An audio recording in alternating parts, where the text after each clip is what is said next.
¿Cuáles fueron tus impresiones? ¿Cuáles fueron los puntos positivos? Vamos a hablar de los puntos positivos acerca de esta cámara. Cuando me habló Daniel y me explicó esta cámara, yo no lo podía creer, como Santo Tomás.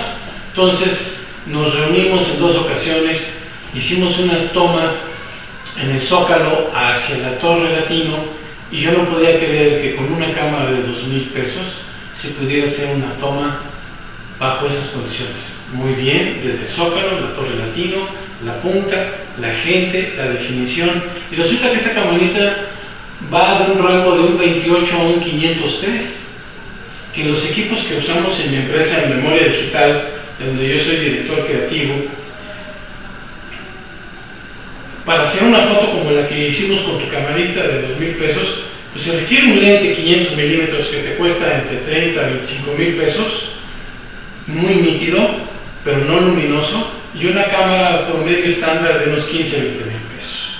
Y tú lo realizaste con algo de 2,000 pesos. Esta tecnología de punta que está saliendo, en algunos sectores tiene grandes fortalezas, como este Zoom D18, que permite hacer ese tipo de tomas.